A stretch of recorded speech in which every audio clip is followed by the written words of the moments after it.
The moment the waiter ignored the exhausted housekeeper to refill a billionaire's water glass for the third time, Daniel Carter knew something was wrong in his hotel. Daniel had built his luxury hotel chain from the ground up, priding himself on world-class service, not just for guests, but for employees too. But lately, complaints had been stacking up, staff quitting unexpectedly, online reviews mentioning rude employees, and a strange gap in service quality between VIP guests and regular customers. Frustrated by the polished reports his managers fed him, Daniel decided to see the truth for himself. He transformed his appearance, letting his usual sharp haircut grow out, swapping his tailored suits for a simple black uniform, and wearing thick-rimmed glasses to complete the look. He applied as a temporary housekeeper at one of his flagship hotels, one of the 12 he owned. Since he rarely visited this location and had never met most of the employees, no one would recognize him. His first day on the job was an eye-opener. "Move faster, newbie," a senior housekeeper, Linda, snapped as they cleaned a suite. "We've got 3 more rooms to flip before noon." Daniel hurried, sweating under the pressure. The workload was brutal. The moment one bed was made, another needed fresh sheets. He noticed Linda wincing as she bent over. "You okay?" he asked, concerned. She gave a tired chuckle. "Just a pulled muscle, no time for breaks." Daniel frowned. "You should rest." Linda scoffed. "Rest? Management doesn't care about us. You know VIPs get spa treatments if they so much as sneeze, but when we ask for help, they tell us to tough it out." Daniel's stomach twisted. He hadn't approved any of that treatment. Was this really how things worked in his hotel? At lunch, he saw it firsthand. The employee cafeteria had bland, reheated food that barely looked edible. Meanwhile, a VIP guest in the dining hall received a personal chef preparing a gourmet meal tableside. Then came the real shock. As Daniel carried fresh towels to a suite, he passed the lobby and stopped in his tracks. A young front desk worker, Mia, was being berated by the hotel manager, Richard. "I don't care if you're exhausted," Richard said coldly. "VIPs get the best rooms, no exceptions. If we have to bump a regular guest, do it. And stop wasting time chatting with staff. You're here to work, not make friends." Mia looked down, biting her lip. Daniel clenched his fists. But what happened next made his blood boil. A high-paying guest walked by, and Richard's demeanor changed instantly. His voice became smooth, his posture polite. "Ah, Mr. Davenport, I hope your suite is to your liking." The guest nodded, barely acknowledging him. Richard turned back to Mia, his fake smile vanishing. "Get back to work," he snapped. Daniel knew he had seen enough. The employees weren't just being overworked, they were being treated like second-class citizens in their own workplace. And he wasn't going to let it continue. Daniel forced himself to stay calm, but inside he was seething. This wasn't just inefficiency. It was a complete breakdown of the culture he had built. His hotels were supposed to be luxurious for everyone, guests and employees. Yet here he was, watching a manager treat his staff like disposable tools, while bending over backward for high-paying guests. He needed to see more, to understand just how deep this rot went. The next morning, Daniel arrived early, slipping into his housekeeper uniform. He was determined to keep his cover intact a little longer. If he revealed himself too soon, the managers would scramble to hide the real problems. As he entered the service corridor, he heard hushed voices. "I can't keep doing this," a woman whispered. He peered around the corner. It was Mia, the front desk worker from yesterday, speaking to another employee, a bellboy named Louis. "Mia, just breathe," Louis said gently. "It's just another day." She shook her head. "No, it's not. Richard cut my hours again, but still expects me to cover 2 shifts worth of work. I'm exhausted. I made a mistake on a VIP's reservation yesterday, and he nearly fired me on the spot." Her voice cracked. I don't know if I can keep this job. Daniel clenched his jaw, cutting hours, but increasing workload. That was exploitation, plain and simple. Then Lewis sighed. I get it, I really do. They made me stay late last night. Didn't even pay overtime.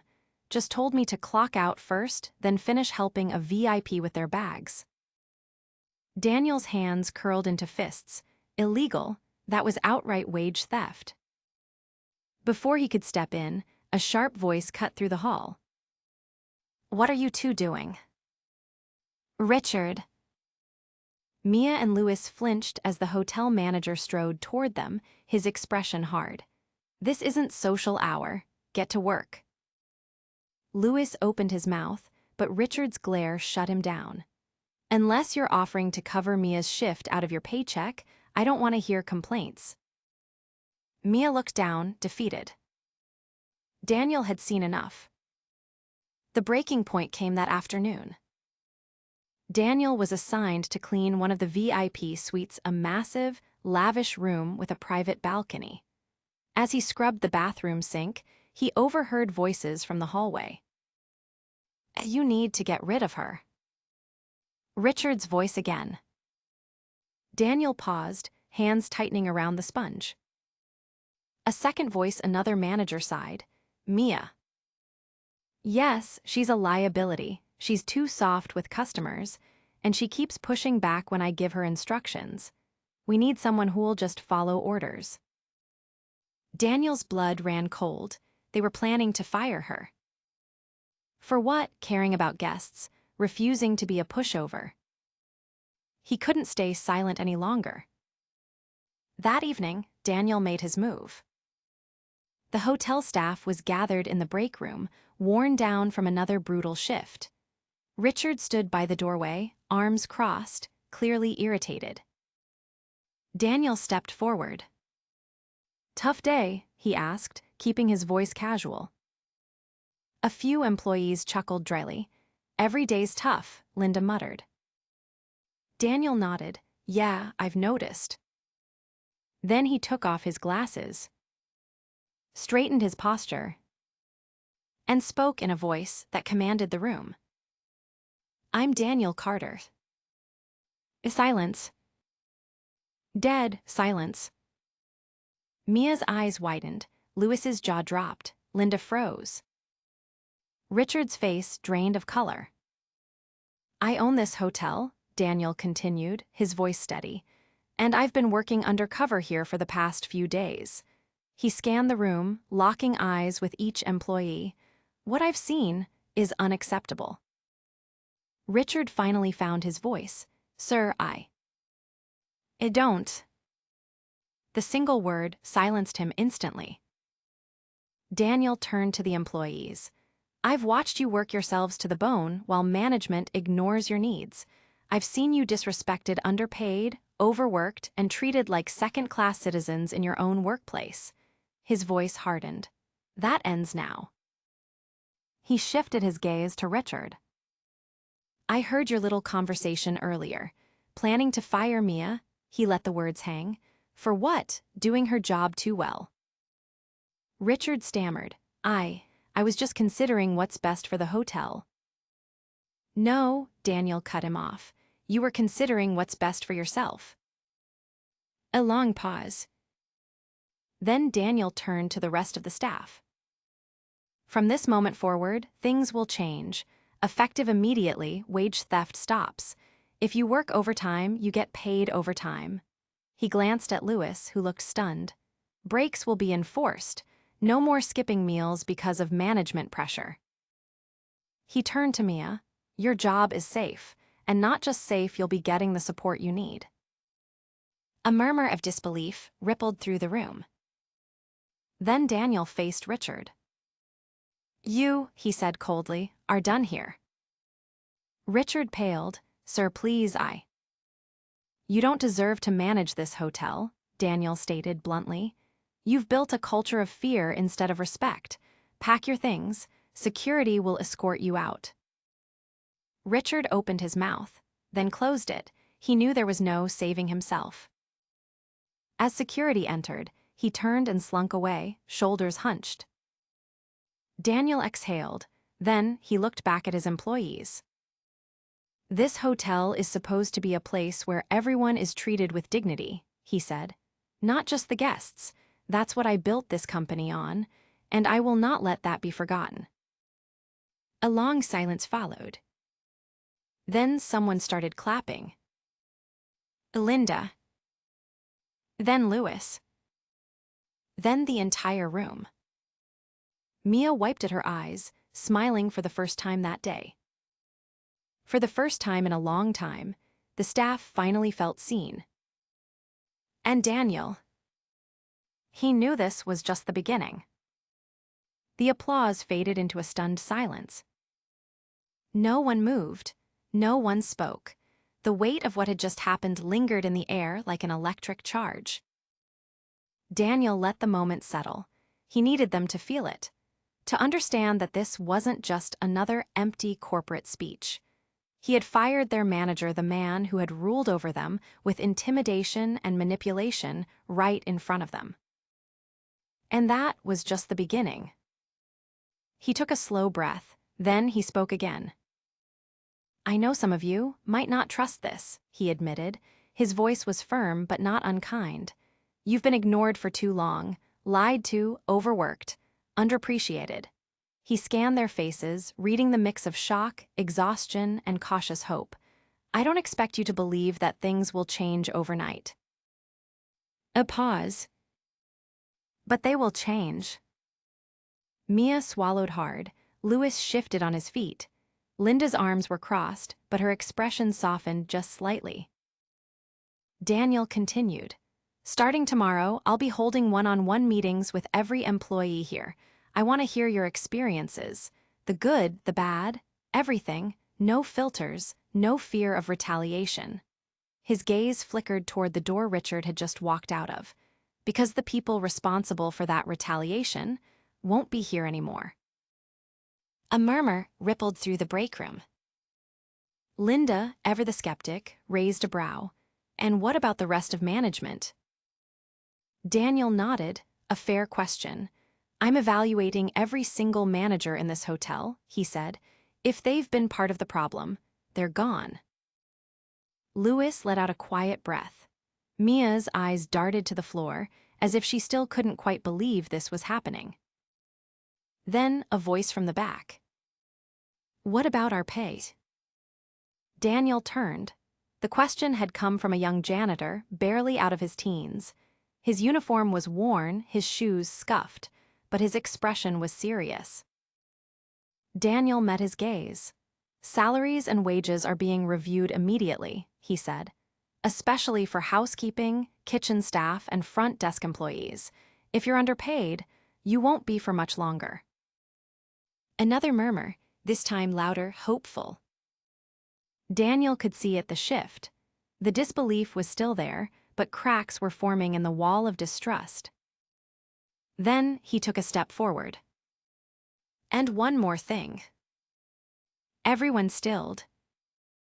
Daniel exhaled. "I'm sorry." Silence. He let those words settle. He needed them to understand that this wasn't just a business decision. "I built this company to be different," he said quietly. "Somewhere along the way, I lost sight of what was really happening on the ground. I trusted reports instead of people. That's my failure." His throat tightened. "And I won't let it happen again." No one spoke. Then slowly, Mia nodded. Louis gave a small, almost imperceptible smile. Linda's arms uncrossed. The shift was happening. Finally, Daniel squared his shoulders. "Take the rest of the night to breathe," he said. "Tomorrow, we start fixing this." And with that, the real work began. The next morning, Daniel arrived early. He wasn't just here to talk, he was here to act. His first order of business, reviewing the books. He sat in the hotel's back office, poring over payroll records, overtime logs, and employee schedules. The deeper he dug, the angrier he became. Richard had been cutting costs in all the wrong places. Employees were working extra hours without pay. Sick leave was being denied, and worst of all, there were discrepancies in the budget. Money was missing. A lot of it. Daniel's jaw clenched.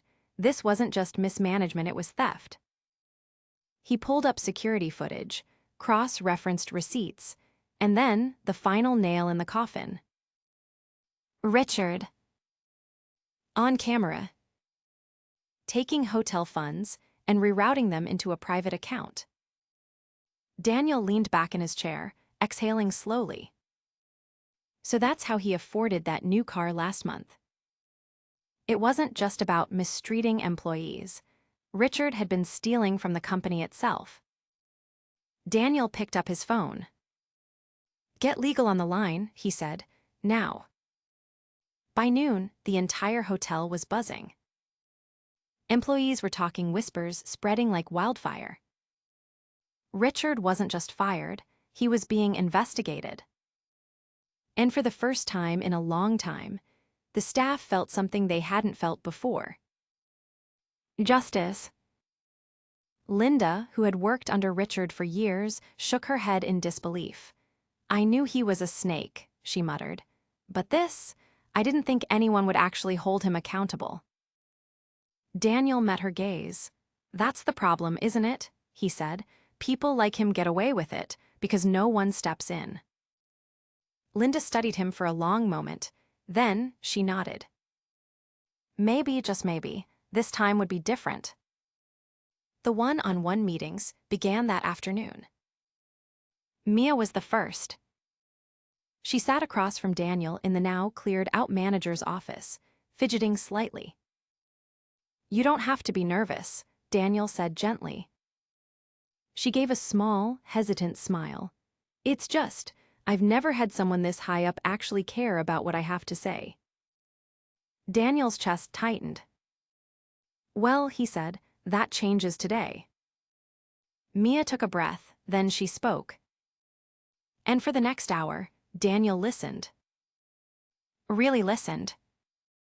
Stories of mistreatment, of exhaustion, of employees being pushed past their breaking points. By the time Mia finished, Daniel felt the weight of it settle in his bones. "I'm sorry," he said again. "You deserved better." Mia exhaled. "I just want this to be a place people actually want to work." Daniel nodded. "That's exactly what we're going to build." And for the first time since he had arrived, Mia believed him. As the day went on, Daniel met with more employees. He heard their struggles, their frustrations, their hopes. And with each conversation, one thing became clear. This hotel didn't just need a new manager. It needed an entirely new culture. By the time the sun set, Daniel had a plan. Higher wages, better benefits, strict enforcement of labor laws. But most importantly, respect. Genuine, lasting respect for the people who made the hotel function every single day. He wasn't just fixing policies. He was rebuilding trust. And this time, he wouldn't lose sight of it again. That night, as Daniel walked through the lobby, he noticed something different. The employees weren't just working. They were smiling. For the first time in a long time, the hotel finally felt alive again. And Daniel, he knew this was only the beginning. The next morning, the real transformation began. Daniel arrived before sunrise, dressed not as a CEO, but as a worker. No expensive suits, just a plain button-down, rolled-up sleeves, ready to work. He wasn't here to give orders from a distance. He was here to rebuild this hotel from the ground up. And that meant starting where it mattered most, with the employees. 7:00 a.m., the first staff meeting. The break room was packed, housekeepers, front desk staff, cooks, bellboys, maintenance workers, for the first time in years, they weren't gathered here to be scolded or overworked. They were here to be heard. Daniel stood at the front, hands in his pockets. No podium, no corporate speech, just him and them. "Before we get started," he said, scanning the room, "I need you all to know something." A pause. "I failed you." A silence. He let the weight of those words settle. "I built this company to be different," he continued, voice steady. "Somewhere along the way, I lost sight of what was happening on the ground. I trusted numbers, reports, managers who didn't deserve that trust." His jaw tightened. "And in doing that, I let you down." A few employees shifted, exchanging glances. Linda crossed her arms, watching him closely. Mia sat near the back, hands clasped, listening intently. Daniel exhaled. "That ends today." He stepped forward, his voice firm. "Effective immediately. Wages are increasing, no more unpaid overtime, no more hours being cut while workloads increase. Everyone here will be paid fairly." A ripple of shock moved through the room. Daniel wasn't finished. "Breaks will be respected. If you're sick, you rest, no more being forced to work through exhaustion. And anyone who tries to enforce the old ways," he let the words hang, "they won't be working here anymore." Mia's eyes widened. Louis, standing near the door, exhaled sharply. Daniel turned slightly. "Linda." The senior housekeeper straightened. "Yeah. You've been here the longest. Tell me, how many times have you asked for better working conditions?" Linda scoffed. "Too many to count." Daniel nodded. "Starting today, you won't have to ask anymore." He turned to the room. "I'm promoting Linda to head of housekeeping. She'll have direct access to me if there's a problem. She brings it to me personally." Linda's mouth parted slightly. "Wait, you're serious?"